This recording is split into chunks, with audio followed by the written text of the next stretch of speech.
Welcome back to Daily English Dose. I'm your host, Alia.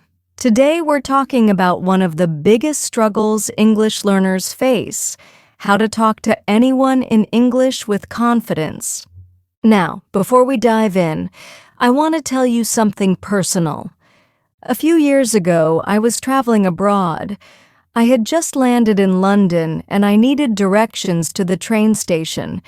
I saw a man standing near the exit and I thought, "Okay, Alia, you have to ask him." But suddenly my mind went blank. I knew the words in my head, but when I opened my mouth, nothing came out.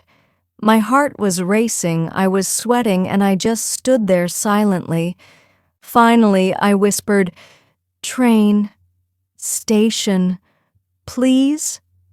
He looked confused for a second, then smiled and gave me directions. I walked away feeling embarrassed. I thought, why can't I just speak normally? That day, I realized something important. I wasn't afraid of English. I was afraid of making mistakes, of sounding silly, of not being perfect. And that fear was stopping me from speaking. Since then, I've learned step by step how to speak English more confidently. And today, I want to share everything I learned with you, because if I can overcome that fear, so can you. And to help me in this conversation, I'm joined by my good friend David. Hi, David. Welcome. Hi, Alia. Thank you for having me. And wow, your story reminds me of my own. When I first moved to Canada, my English was okay, but whenever I spoke, people would say, "Sorry, can you repeat that?" Every time I heard that, my confidence dropped. I thought, maybe I shouldn't speak at all. Yes, I know that feeling. Many of our listeners probably know it too. That's why today, we're not just talking about how to speak. We're talking about how to believe in yourself while speaking English. Exactly. Because confidence is not about perfect grammar or a fancy accent. It's about being willing to speak, even if you make mistakes. Beautifully said. So let's start breaking this down. The first step is changing the way you think. When you're about to speak in English, don't tell yourself, "I will sound stupid." Instead, say, "I am learning. Mistakes are proof that I'm improving." Yes. When I lived in Canada, I told myself, even if I say it wrong, at least I said something.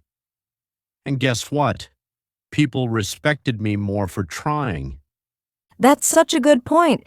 Many learners think others are judging them, but the truth is, most people are kind.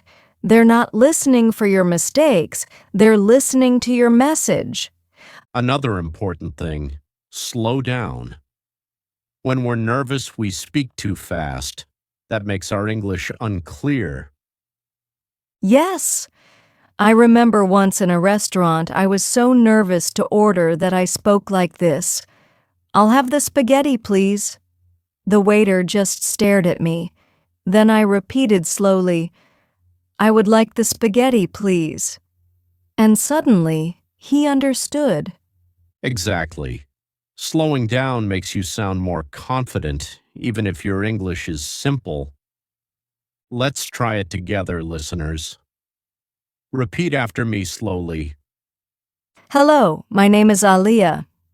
I am learning English. Could you please help me?" Good. Notice how much clearer you sound when you take your time. Here's another tip. Don't try to speak like a professor.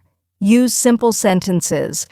For example, instead of saying, "I am absolutely delighted to be here this evening," just say, "I'm happy to be here." Yes. When I was learning, I thought I needed big words to impress people. But then I realized simple English is powerful English. Exactly. And here's a practice for our listeners. Repeat after us. "I need a ticket, please." I don't understand. Can you repeat? This is my first time here. See? Short, simple, and clear. That's confidence. David, don't you think preparation also helps with confidence? Oh, absolutely. When I was new in Canada, I wrote down 10 common sentences I needed, like ordering food, asking for directions, or introducing myself. I practiced them every day, and when I needed them, they came out naturally. Yes. Listeners, you can do the same. Prepare phrases for situations you face often. For example, in a shop, how much is this? In a cafe, I'd like a coffee, please. Meeting someone, it's nice to meet you. And when you practice these, you don't have to think too much. You can just say them with confidence. So far, we've covered 4 powerful steps. Change your mindset. Mistakes mean you're learning. Slow down. Clear is better than fast. Use simple sentences. You don't need big words. Prepare phrases so you're ready in real situations. But confidence doesn't stop there, because after you say hello, the real challenge begins. How do you keep the conversation going in English? So let's dive into that. David, have you ever been in a situation where you started speaking English but didn't know how to continue? Oh, yes, many times.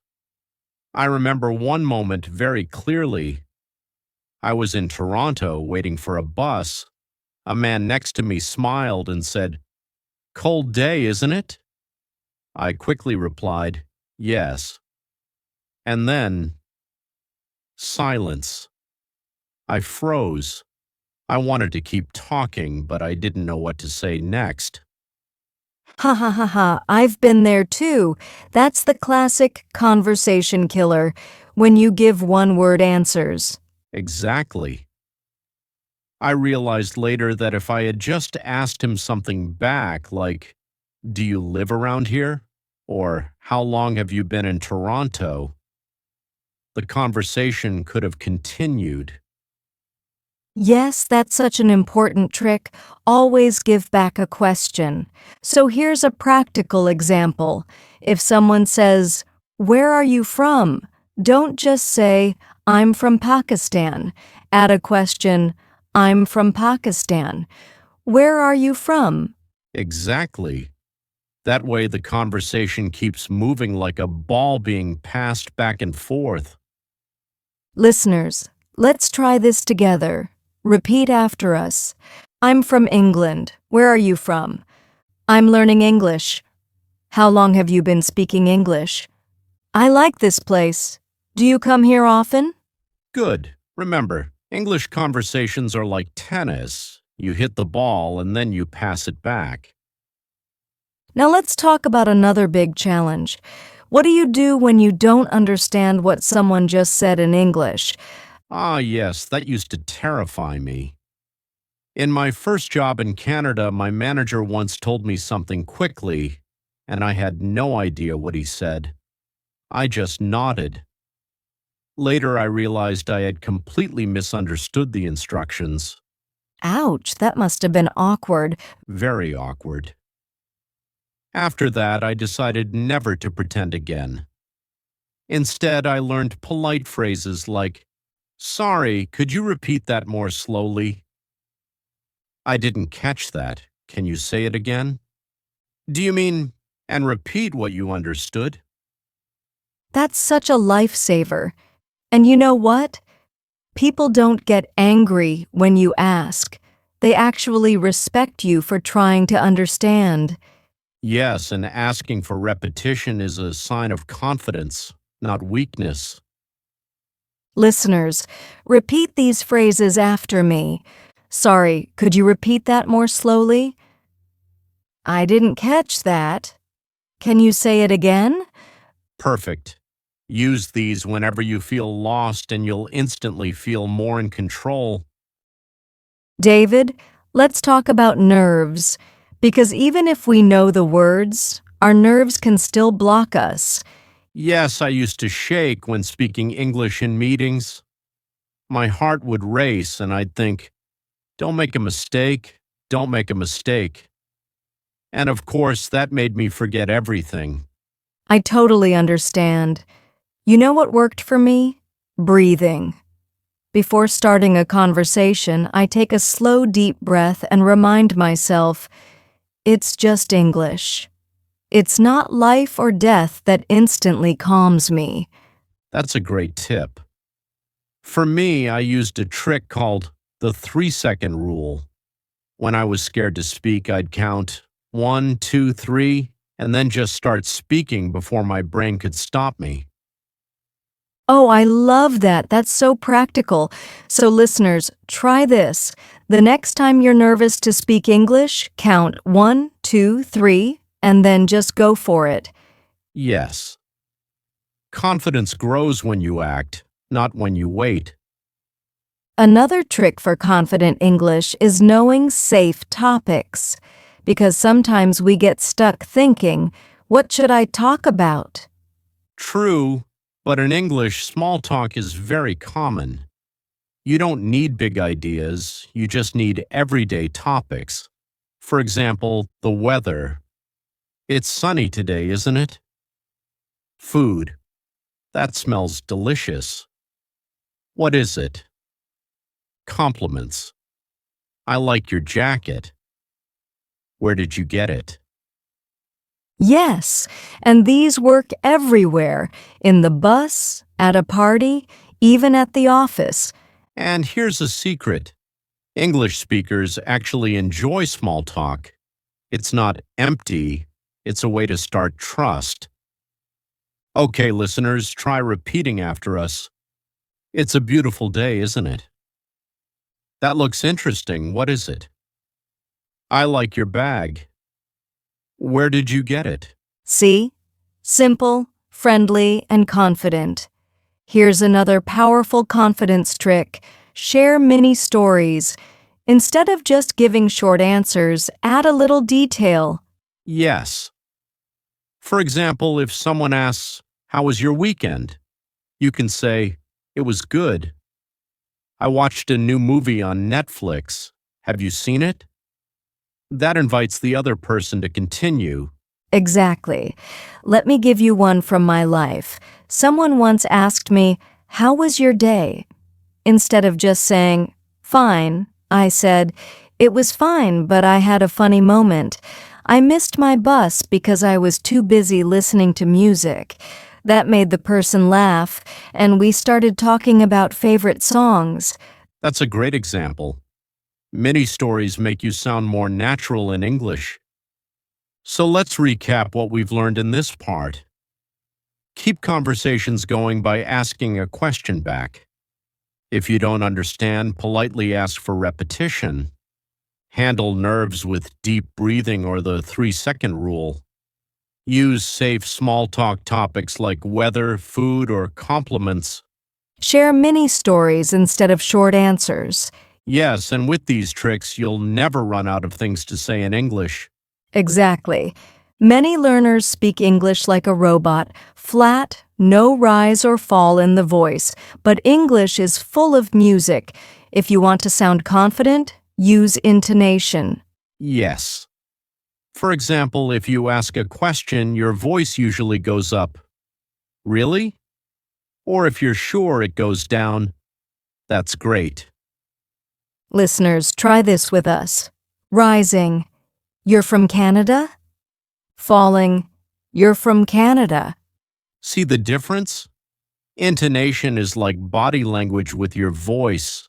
And don't forget pauses. Confident speakers don't rush. They pause to give words power. Another big one is pronunciation. Many learners worry too much. What if I say it wrong? But here's the truth. Native speakers don't care if your accent is different. What matters is clarity. Yes. In fact, your accent is part of your identity. You don't need to erase it. You just need to make sure people understand you. One trick is to focus on the sounds that are hardest for you. For example, many learners mix ship and sheep. So practice pairs. Ship, sheep, sit, seat, bit, beat. Repeat after us. Ship, sheep, sit, seat, bit, beat.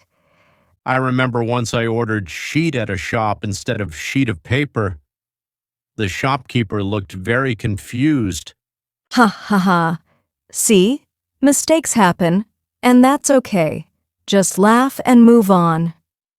Now let's talk about the long game. How do you build confidence in English, not just for today, but for the future? Good question. For me, the secret was daily practice. Even 10 minutes a day of speaking made a huge difference in 6 months. Yes. I always tell learners, confidence is not built in one day. It's like exercise. You need regular training. Another habit is recording yourself. Listen to your voice. At first, it feels strange, but soon you'll notice small improvements. And don't just learn English, live in English. Watch shows, listen to podcasts, talk to yourself, think in English. The more you surround yourself, the more confident you'll become. So, David, if you could give just one message to everyone listening, what would it be? I'd say, don't wait to be perfect before speaking. Start now, even with mistakes. Confidence comes from action, not from waiting. Beautifully said. And I'll add this. Every time you open your mouth to speak English, you are already winning. You are learning, growing, and building the future version of yourself. Yes, and remember, every confident speaker you admire today once struggled too. Exactly. So to all our listeners, take these tips, use them, and step into your next English conversation with courage. You've got this. You've got this. Thank you for joining us today on Daily English Dose. If you enjoyed this episode, share it with a friend who's also learning English. And remember, confidence isn't about being perfect, it's about being brave. See you next time.